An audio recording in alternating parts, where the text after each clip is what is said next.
All right, well, we left off in Acts chapter 9. Acts chapter 9 is where we're going to start up today.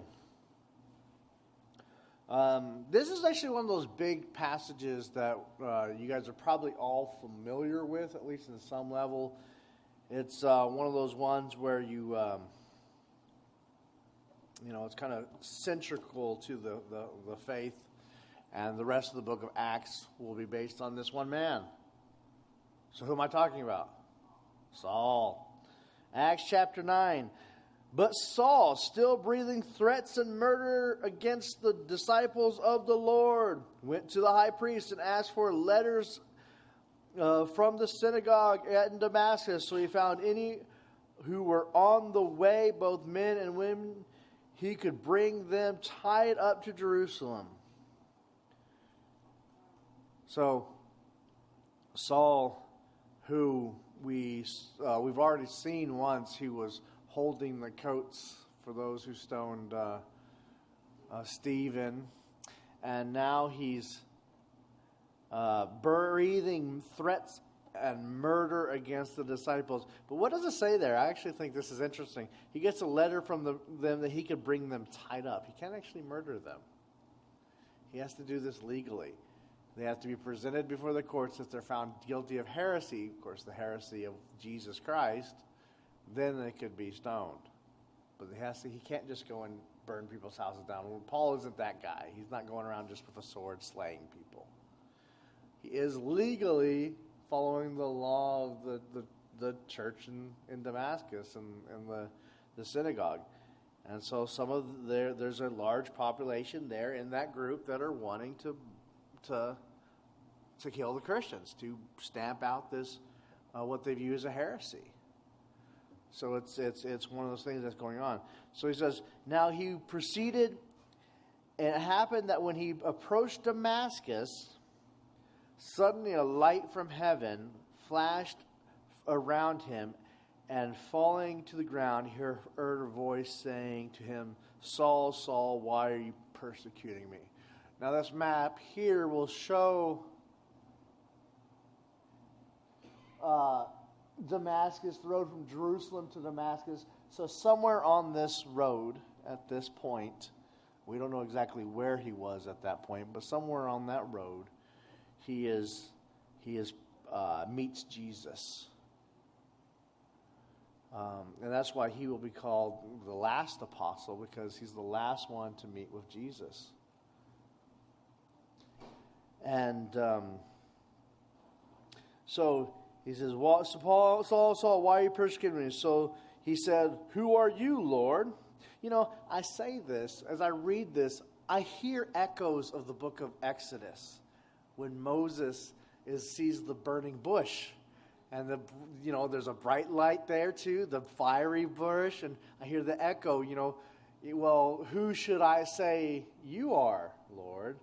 And, of course, that's where we get the I am statement in the Exodus moment. I am that I am. And so he said, who are you? He said, I am Jesus.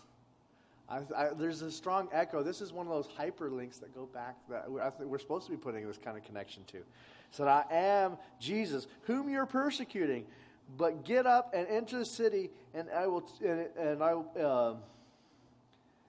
get up and enter into the city, and it will be told to you what you must do. Now the men who were traveling together stood speechless because they heard the voice but saw no one, which probably was even creepier. We're all having this auditory hallucination, but only one of us having visual hallucinations.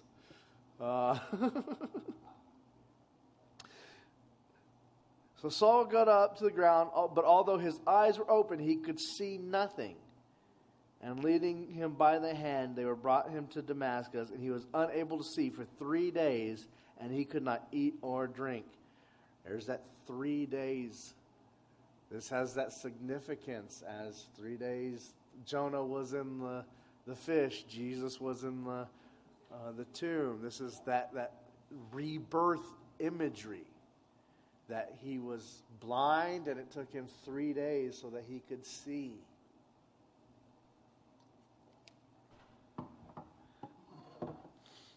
and to repent and to go, I guess, in a sense, like Jonah, to the belly of Sheol, the pit of the grave, as Jonah will call it, as he's in the belly of the fish. He said, here I am at the edge of Sheol.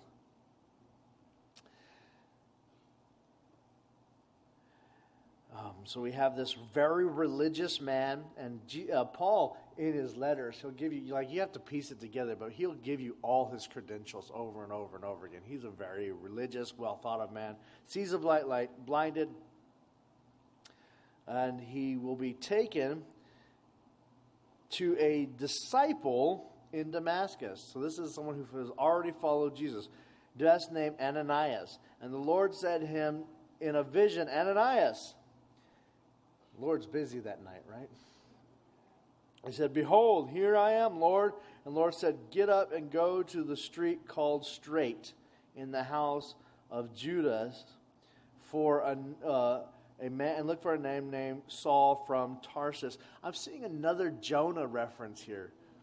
It sounds Jonah. I mean, get up and go, just like he told Jonah. Go. And from Jonah went to Tarshish, and here's a man from Tarshish. I'm seeing this Jonah kind of reference going on in my head as I see this. For behold, he's been praying, and he sees a vision, and a man named Ananias is coming in a place, placing hand on him so that he may regain his sight. But Ananias replied, Lord, I've heard from many people about this man. I already heard something about this dude. I don't want to go. How much harm he has done to your saints in Jerusalem. And here he has the authority of the chief priest to tie up all who call upon your name. But the Lord said to him, Go, because this man is my chosen instrument to carry my name before the Gentiles and the kings and the sons of Israel.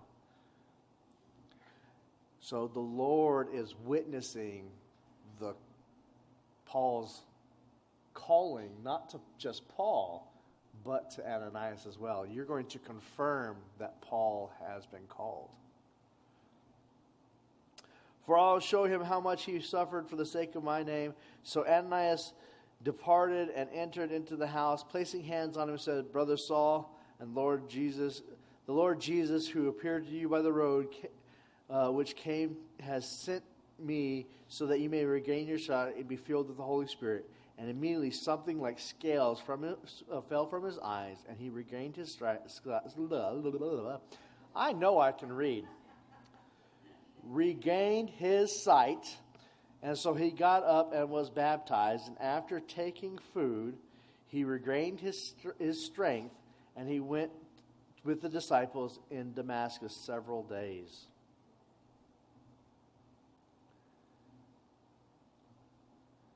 So he goes and he's restored, and this is the monumental conversion of Paul, which he's going to write arguably 13 books of the New Testament. I say arguable because we're going to talk about, as we talk about Paul's writings, some of them are in contest, but arguably 13 books of the New Testament. That's the majority of the New Testament he's going to write. So it's a very important moment for not just Paul, but for us. He's going to be the one chosen, it says, to go to the Gentiles. So, once again, important for us. So it's a big moment. And the Holy Spirit is going to bring witness of this.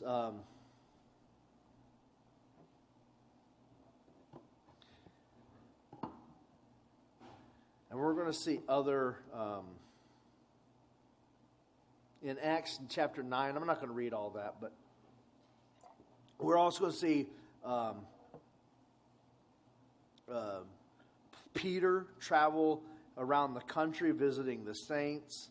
A paralytic, which has been bedridden for 8 years, the Lord will heal him. Through Peter, many come to know the Lord. In Acts chapter 9, 36 to 42, in Joppa, a disciple named Tabitha, also named as Dorcas. Both names mean Giselle. Tabitha is actually Aramaic, and Greek is Dorcas. And in Joppa, which is a port city for Jerusalem, lots of foot traffic. The saintly woman is helping the poor and doing good, and she dies, and Peter will be in great distress, and he falls on knee and calls the dead woman, and her eyes will be open, and she sits up, and more people come to Lord. So he brings someone back from the dead, which is, crazy. I don't know. I feel bad for Dorcas. I'll be honest with you. Lazarus, I feel bad for these people, right? They're dead. They're at peace. They're going to have to die again. I know it's for God's glory. But they're still going to have to die again.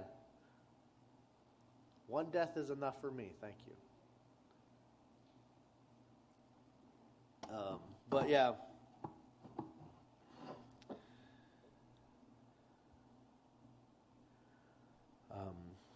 Let's see, what happens next? Where are we at in the story? Cornelius in chapter 10, a centurion of the Roman guard, devout religious Christian. I've been preaching through this, so I'm not going to go through all of these because you can go back and listen to my sermons.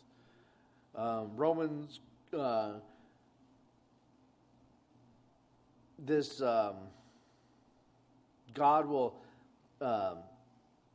tell Cornelius to bring him to his house as he falls into as Peter's up on the roof, he falls into a trance and has a vision. He dreams of food, and he sees sheets from heaven coming down as if it were unclean animals, all these unclean. Let's read that section.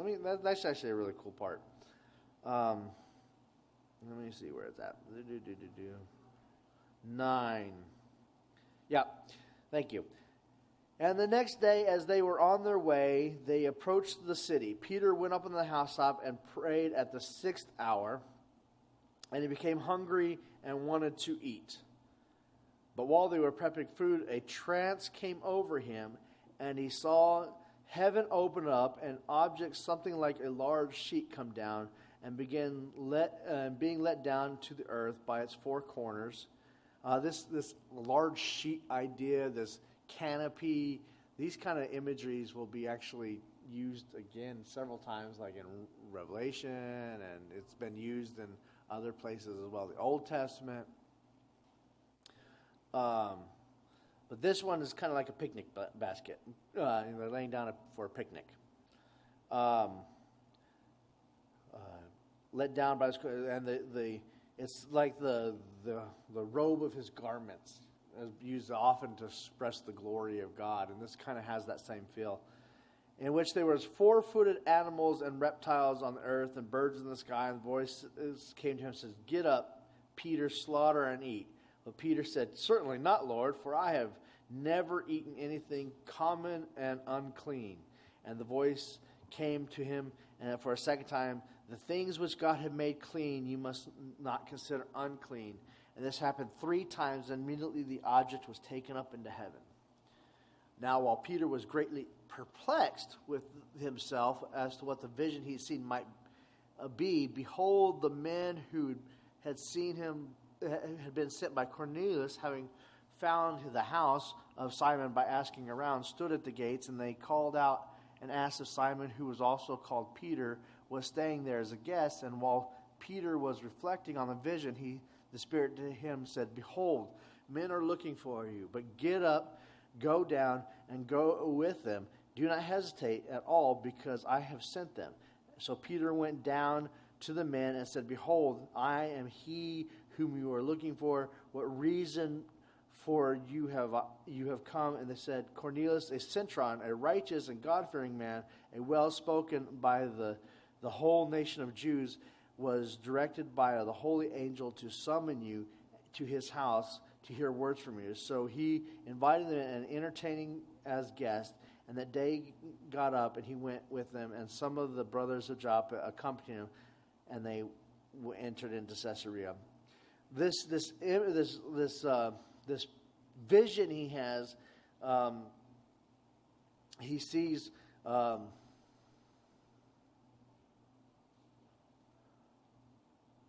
food that no good Jew would eat. And God says, all things I have made clean, let it be clean. And this happens 3 times, 3 being a holy number. We've seen 3 already a bunch of times. Peter himself was restored 3 times as he denied 3 times. We've seen the 3 days. We've seen the triune God. The 3 is very significant time.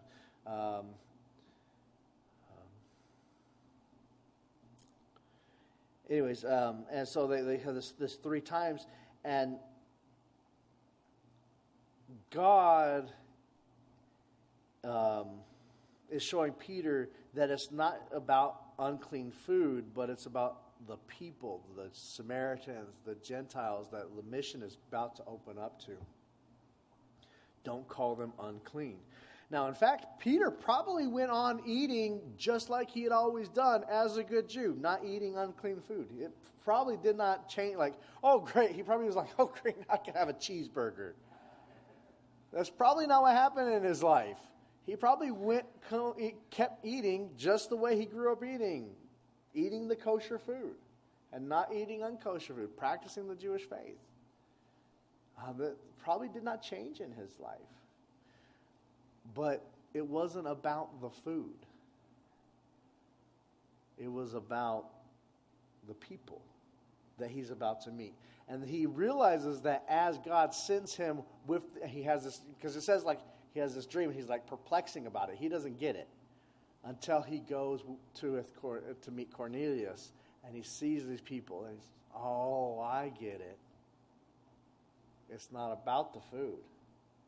It's about the people. And we've heard the story so many times. Someone were like, well, how did you not get that? But can you imagine actually having that dream? You're like, maybe I was just hungry. I mean, and then you're like, and so we have these imagery that the universal God is not going to be held down because he's made them clean with his grace and his mercy.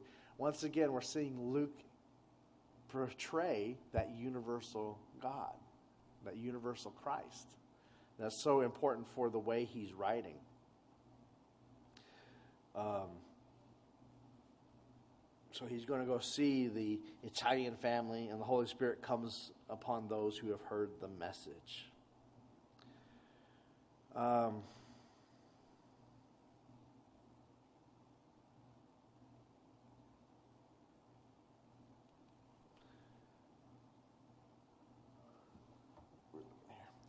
All right, this map here is a map that is really about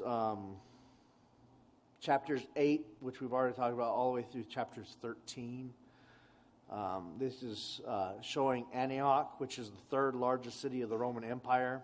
It was a non-Jewish, made up of different, what we'd call races, and it become the center of the Gentile Christianity. You'll look on there and you'll see different numbers. And I don't know if you can see them from where you're at. So like 1 right here is where chapter 8, where Stephen is martyred. And then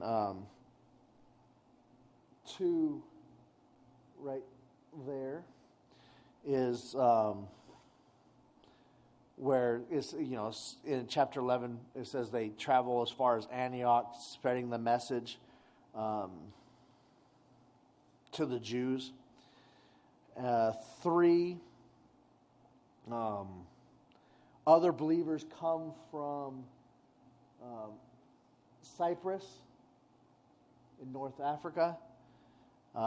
That's in to preach to the Gentiles in Antioch. They have in chapter 11, verse 20. See 4 up there. Jerusalem church sends Barnabas to investigate. No, that's 5.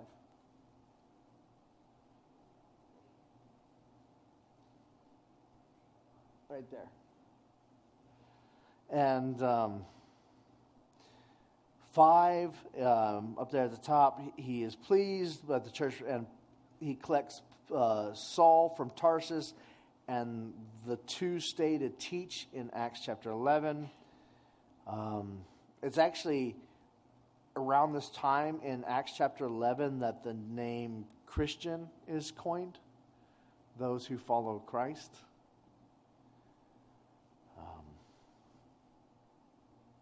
That would be in Antioch, where the center of the Gentile movement will be.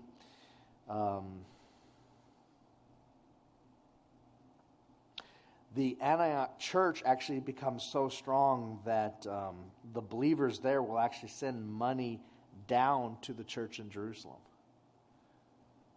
the mother church, because it's becoming so strong they can support the church in Jerusalem, which is saying something.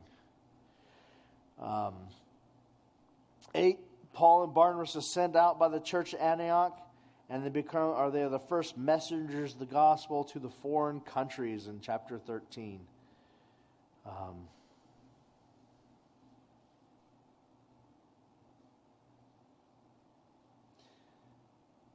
If you read chapter 13, and I'm skipping around just a tad, but if you read chapter 13, verse 1, I'm going to pull up my actual Bible, because some days I feel like reading it.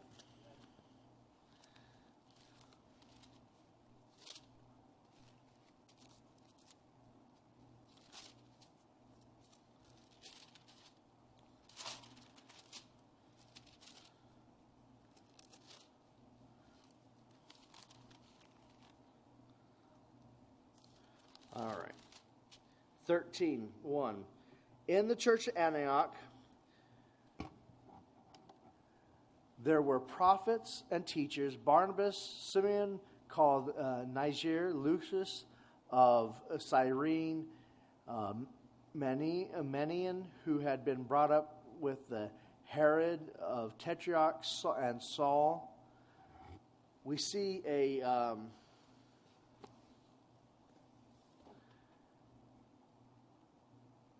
this is the church of Antioch. Look at these numbers. We have Barnabas, who's a Jew from Cyprus. Simon, probably from Africa. We have Lucius from Cyrene, which is a North African city. Manaen, which is the foster brother of Herod Antipas. And Saul, a Jew from Roman Tarsus, later becomes Paul the Apostle. This is the church of Antioch at the time. This is how diverse and all brought together by Jesus Christ. It's they don't just list these names because they're cool names. They list them because they're telling you that these people are there. That this church of Antioch has become a collective, a wide, diverse people that are worshiping Jesus together. A lot of times we skip those names because they don't mean anything to us, or because they're hard to pronounce. And we miss something when we do that. But trust me, I know the temptation. But we do miss something because it's telling us something when it lists these names. It's telling us you've got the foster brother Herod Antipas with the people from Africa and Cyprus, and no one from Europe yet, so there's no whites yet, sorry. I have to throw that in because I was preaching at a church in Kentucky, and they were dead set that Jesus spoke King James English and was white.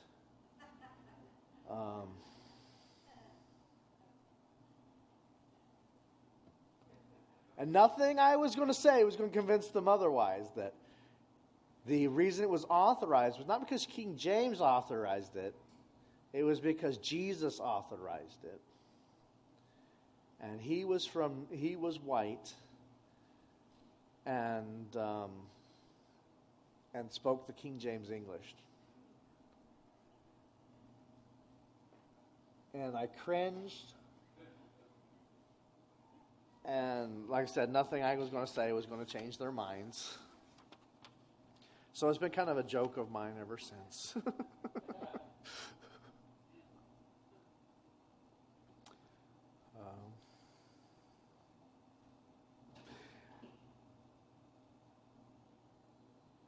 Anyways, chapter 12. Let's back up just a tad. Herod Agrippus the first will persecute the Christians, and actually the first of the 12 will die in Acts chapter 12. James will be beheaded. And it says that when he saw this, it pleased the Jews. He ordered Peter to be taken.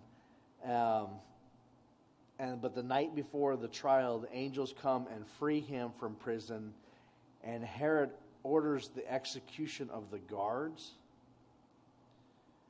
And here he's called a god as he addresses the crowd in chapter 12. Herod Agrippa the first will persecute James, order the execution of the guards, negotiate with cities of Tyre and Sidon, address the public, be called a god, and because of all this, Herod was struck down by an angel of the Lord and was eaten by worms and died.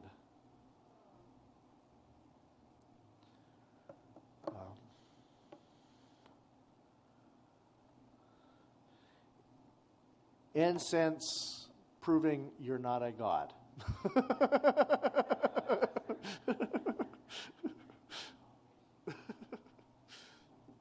No matter what you feel, no how shiny your robes were, what good speech you had, you are not a god.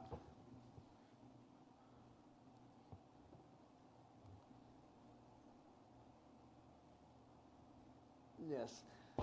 This map here is actually a map of Peter's journey. One starting with the day of Pentecost, so way back in chapter 2,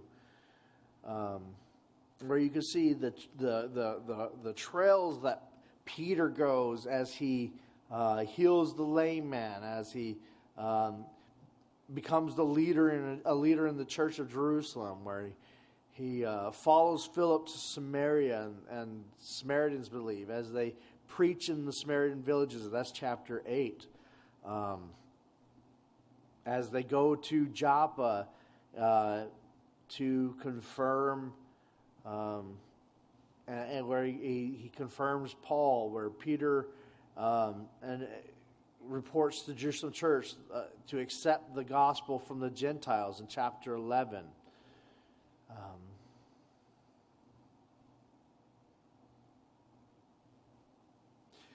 After chapter 15, there's really very little reported about Peter's work. He's the main disciple. He's like the man, right? And then after chapter 15, very little is said about the man. Paul kind of takes over the brunt of the story.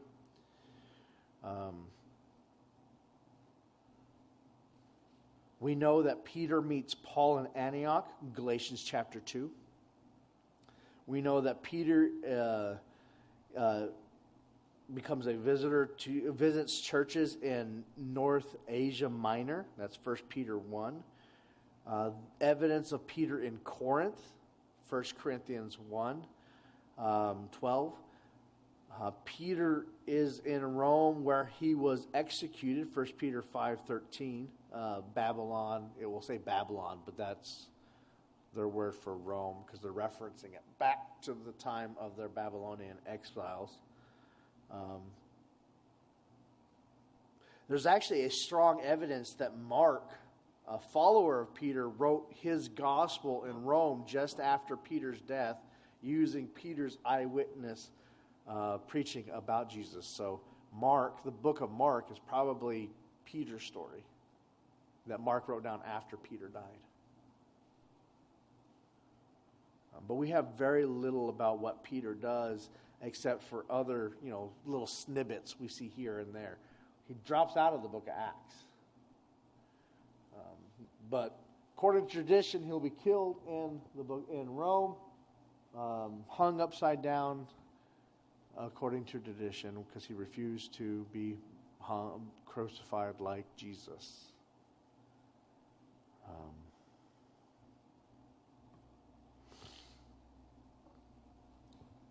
But if you'll notice on the map here, there's large gaps. Because we don't know exactly where he went. We get little snippets. There's the main one the church is built upon, Peter. And he was. However, Luke does not follow Peter. Luke follows Paul.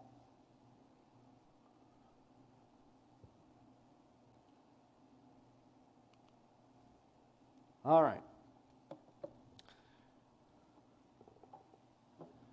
Outline of Acts 13 through 28. This is the rest of the book of Acts.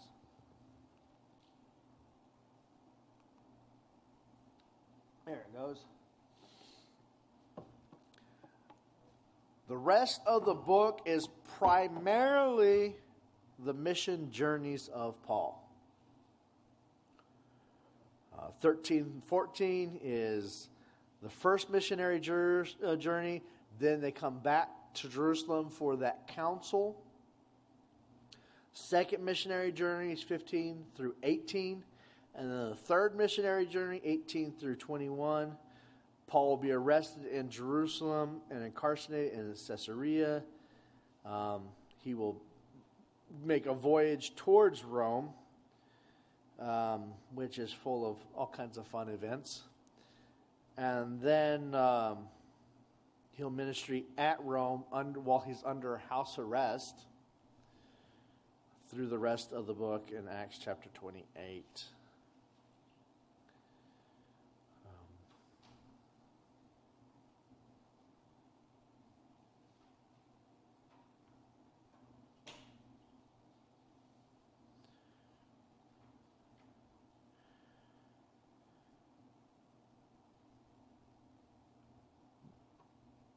Paul is one of those characters that is utterly transformed by the meeting with Christ. He doesn't keep going just as he's always done. He transforms his entire life. He gives up being the Jew upon all Jews and becomes a Christian. And his name goes from Saul to Paul. Remember, that signifies an ownership or a change in responsibility, that he belongs to God, and he'll be utterly transformed, and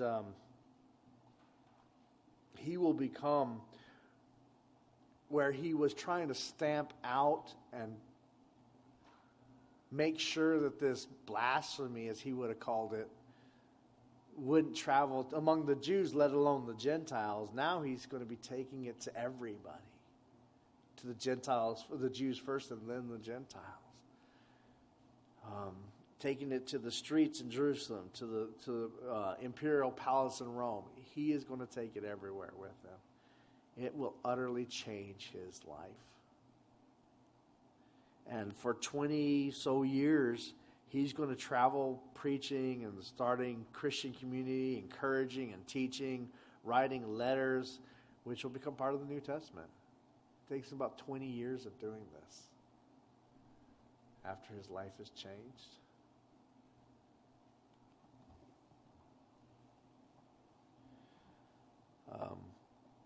This is a map of Saul's early life. Once again, going back before the conversion, where he spends time in Tarsus, taken to Jerusalem as a young boy and educated by a well-known teacher, which is called Gamaliel. We are told that in Acts 22. Gamaliel is a Pharisee, so Paul will be trained under the Pharisees. When Stephen is stoned to death, Saul holds the coats. He becomes a violent persecutor of the church, giving authority to imprison Christians. He even travels to foreign cities to root them out. And then he meets Jesus. Paul will stay for 3 years in Damascus. We often like to think that Paul just kind of like boom and went. He actually stays for 3 years in Damascus, learning and preaching. At some point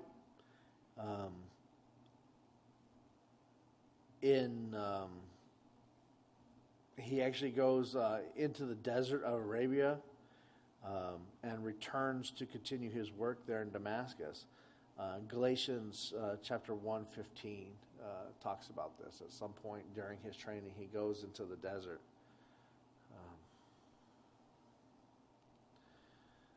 The next map,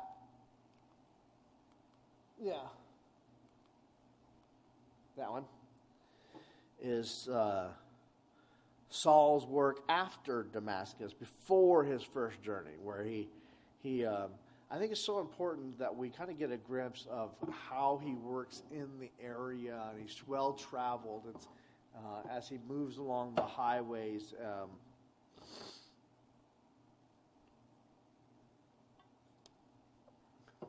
After his conversion, Saul is forced to escape from the Jews of Damascus in a basket. Acts chapter 9 states. He goes to Jerusalem to see Peter. The believers suspect him, but Barnabas introduces them and talks with Peter and meets James. But after only 2 weeks, he's has to be smuggled out because of opposition of some Jews. Saul is taken to Caesarea. From there, he leaves for his home city in Tarsus. He spends 10 years in Tarsus. During this time, he visits places in Sicilia and Syria. He is still unknown personally to believers in Judea.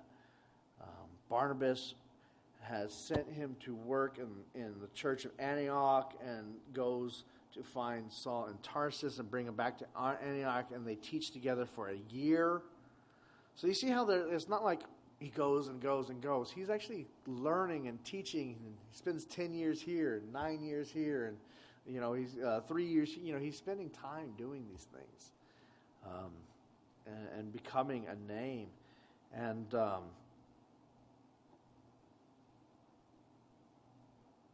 as he travels.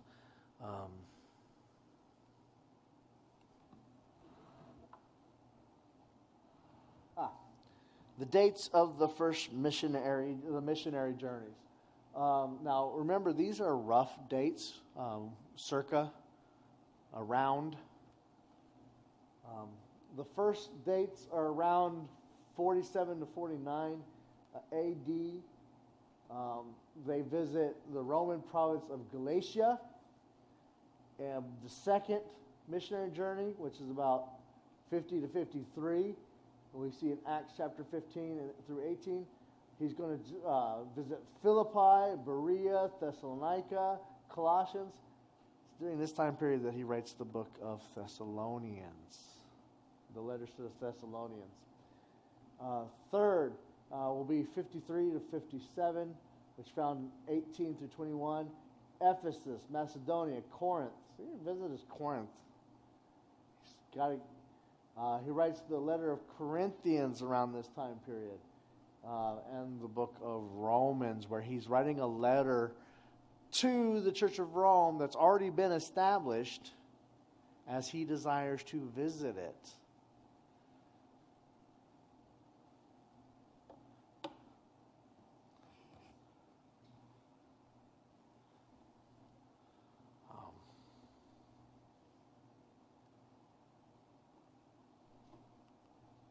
Sorry, was I moving too fast? I see some of you guys writing still.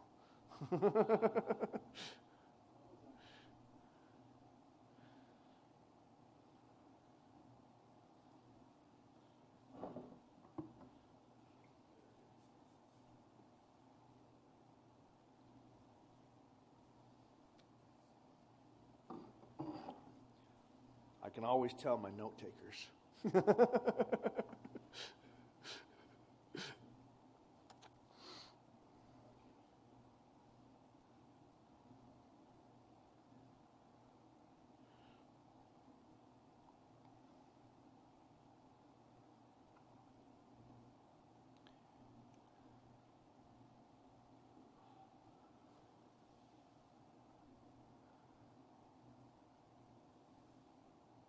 All right.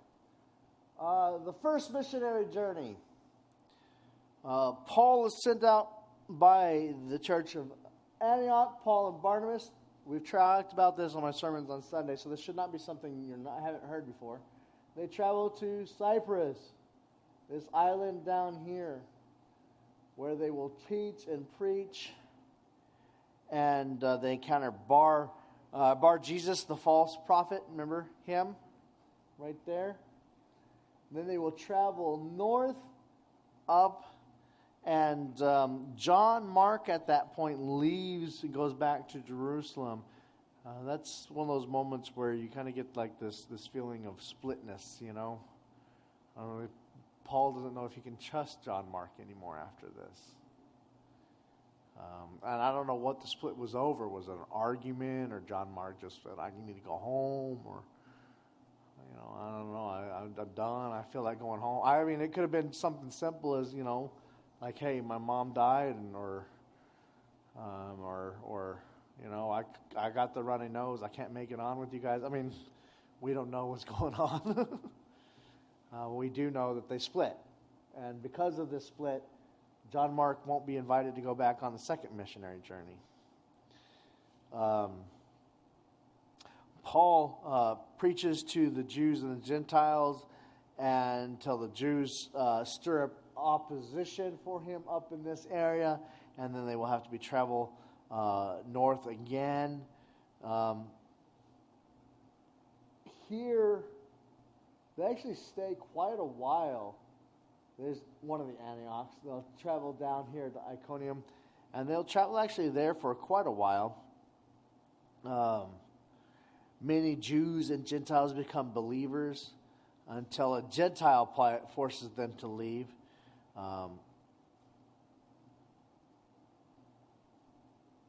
Here in Lysteria, we'll see Paul heal a cripple. They're held as gods, which they will deny. Unlike Herod Agrippa I, who accepted it, they're going to deny it. And then a Gentile plot will force them on their way. And they're almost killed there. Many of the disciples, and they're going to get more and more disciples until they return back to this Antioch, not that Antioch, this Antioch, from which they were sent. It gets confusing because you're reading all the Antiochs. And we've got two different Antiochs in this story. Antioch here, and Antioch here. This is the one they came from. This is the one they get run out of. But there's, 16 different Antiochs to choose from? So, a lot of traveling.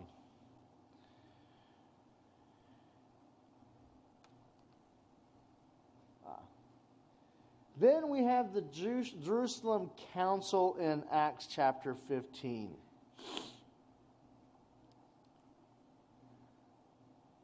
And this one is actually an important one. And we actually see people trying to still argue this point today.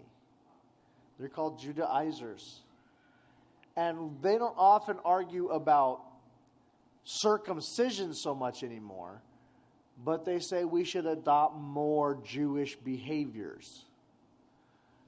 Now, you can look at the laws, and Paul is pretty clear that the ones he doesn't want you to follow are the ones that made you uniquely Jewish. Now, there are other laws in the New Old Testament that Paul was fine with the Gentiles following because it wasn't something that made them Jewish. It was things that denoted, good behavior, loving your neighbor, and loving God. These kind of things, Paul was all for them following. But he didn't want them to become Jews. In Paul's eyes, if you became a Jew, you were under the law, and therefore covered under the covenant, and therefore there was no need for the grace of Jesus to the Gentiles, because you were becoming a Jew first. And he said, you don't need to become a Jew. The grace covers you. The grace of Jesus covers you. You don't need to become a Jew. And if everyone became Jewish, then it really kind of upsets what Jesus has already done. And so,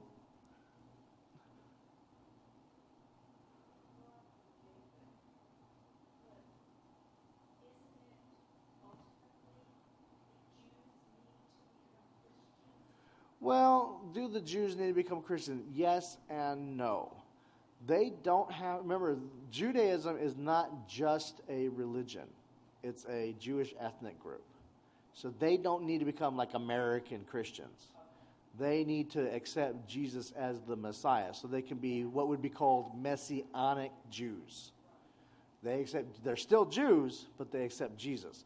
And it says a lot of the Jews were becoming Messianic Jews, what we call Messianic Jews, Jesus as the Messiah. But many did not.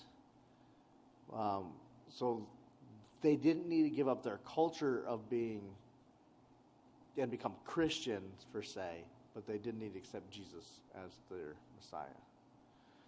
But that goes on the other side. The Gentiles did not need to give up their culture and become Jews. I think that's something that a lot of times we need to remember as American Christians, because this has been an abuse over the history of America, where we force people to become American Christians and not let them keep their culture, accepting Jesus as the Messiah. I think of, like, I grew up on the reservation. I think of lots of atrocities where they were using Jesus as a tool to really enslave the natives. And it led to revolts where now they are very hateful towards those who follow Jesus because of what was done inappropriately, using Christianity as that tool. Remember we talked about that on Sunday? Using Christianity as a tool instead of spreading the love of Jesus. That's right. That's what the Indian Bible College was established for.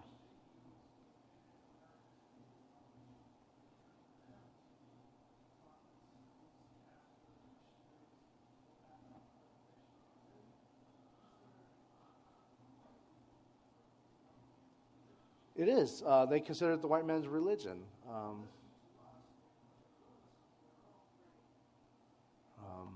Yeah, and I've met many a Native American believer. I've got some good friends that are Native American believers. But yeah, because of the atrocities that was done, where they used Jesus as a tool. We need to have more things like the Indian Bible College where we send out people from that culture. I was just talking to a missionary in Uganda, and a friend of mine, who he was talking about how that's one of the things they're working on there is training locals to do this so that they won't even have to, like, he said, one day I would like to not be needed here.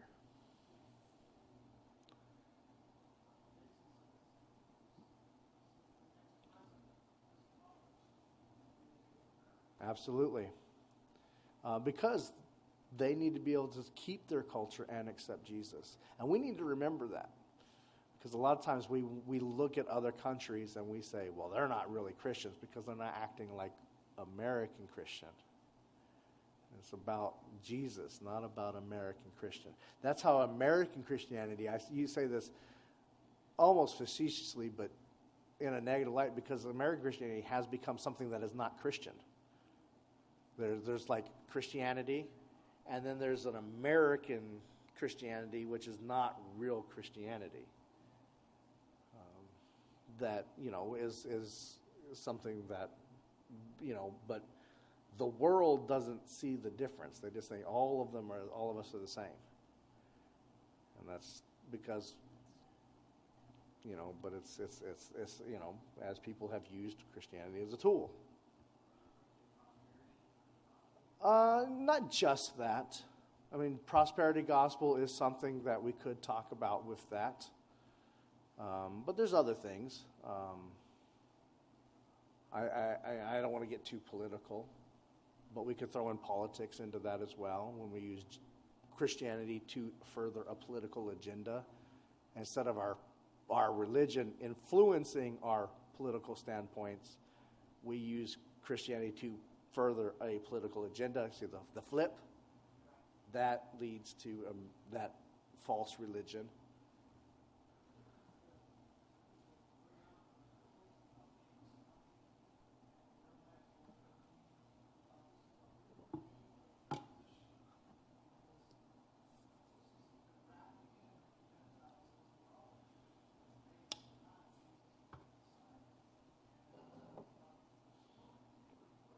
Mm-hmm.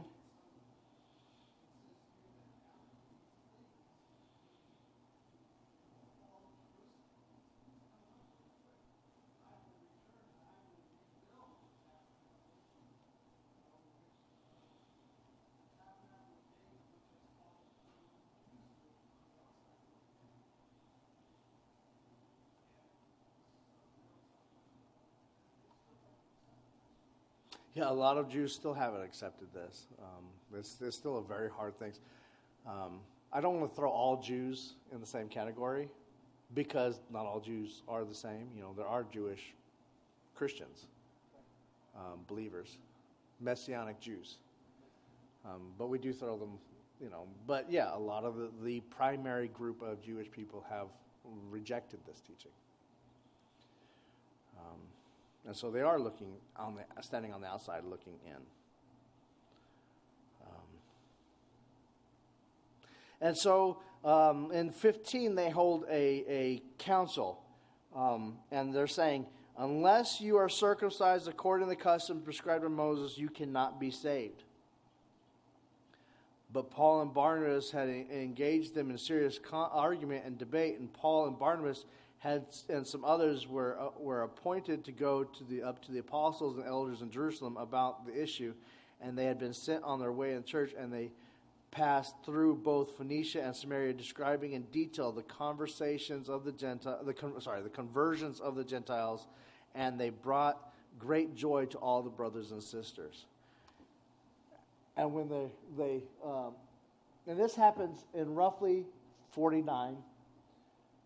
And they come down to the argument, okay, well, let's say you don't have to be circumcised. You do not have to be Jews. What are some things that you do need to do? Like, okay, they still have to follow some of the rules, don't they?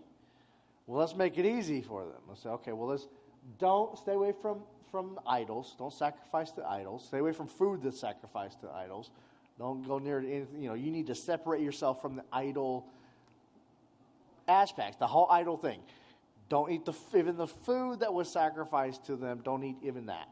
You need to separate yourself from the idols. Stay away from blood. That's the life force. Stay away from blood. So no vampirism. No, just and actually, this has probably became a healthier way of living. All kinds of bacteria is in the blood, and we even know that today. Like we all like our I don't know about you guys, but I love my uncooked steak. That medium rare. That's where I like it, or rare medium. Gotta have if it's not dripping, it ain't a steak, right? But you even get those warnings today. Undercooked meat contains bacteria and it can get you sick. And that's one of the reasons why that rule was in the Old Testament to begin with, is it can make you sick. And But they say stay away from that. And that's also part of the, because blood represents the life. And so it's a symbolic action. Stay away from sexual immorality, which would include anything that was seen as immoral at the time. There's kind of ambiguous. It's not like there's a list of what does it mean to say sexual immoral at this time. It's kind of, whatever was sexual immoral at that time. They don't give us a list of what that meant in this passage.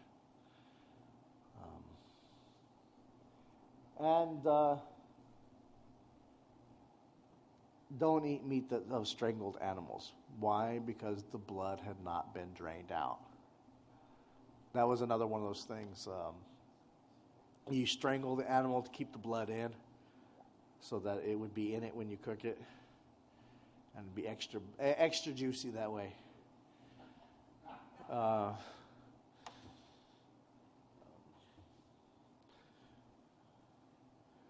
Which is actually against, we don't have to worry about the United States. That's against cooking practices today. You have to kill them in a humane, I'm not sure what that means, but humane way. A lot of them use that gun that shoots a bolt through their head into their spine, and they're not supposed to feel any pain. And then you have to slaughter it and let the blood drain out of them, and then it has to be away from them. Of course, that's not how it works in a lot of cultures. Even here in the United States, you go hunting, whatever, they slaughter the animal right then and there and carve it up. And I always found it fascinating. You watch like the beauty pageants on, do they look good in a swimsuit? And they walk around, and can they play the harmonica or whatever they're doing? And the Native Americans, one of the things they have to do in their pageants, they have, to prove, they have to skin a deer right then and there and prepare the meal for the tribe. That's part of that all the women have to learn how to do.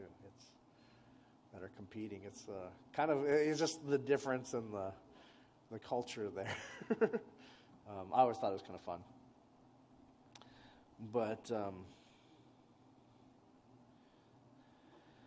so the letter was sent to the Gentiles. Don't make it overly difficult. Stay away from these things. But, you become Christians, and therefore God is going to lead you down a path of right living. And so there are going to be passages in the New Old Testament where they're going to want to follow these things. They're going to need to follow these things that aren't included in this but they're not things that make you Jewish. The food laws, you don't have to follow those. You don't have to follow the circumcision. You don't have to follow But, don't kill your brother. It's probably a good idea. That's something that, someone who believed in Jesus, Jesus would have taught, don't kill your brother. He actually said, don't hate your brother. Don't say mean things to them. Don't stamp that whole thing out. Don't lust after someone. Let's get rid of lust altogether. I always, we say, well, don't get into pornography. Jesus is like, don't even lust. Let's cut it down at its root. Let's get rid of just the lust altogether. Oh, well, I'm out of time, aren't I? All right, well, we will pick up in the second missionary journey, and I think we'll finish Acts next week. And we'll move on to the letters of Paul. Any questions? All right, you guys have been great. I know I made you sit through way too much information. All right. Let's go ahead and pray and close. Father God, we praise you today, Lord. We thank you for all those wonderful blessings. I praise you and I thank you, Lord. I lift your name up. In Jesus' name we pray. Amen.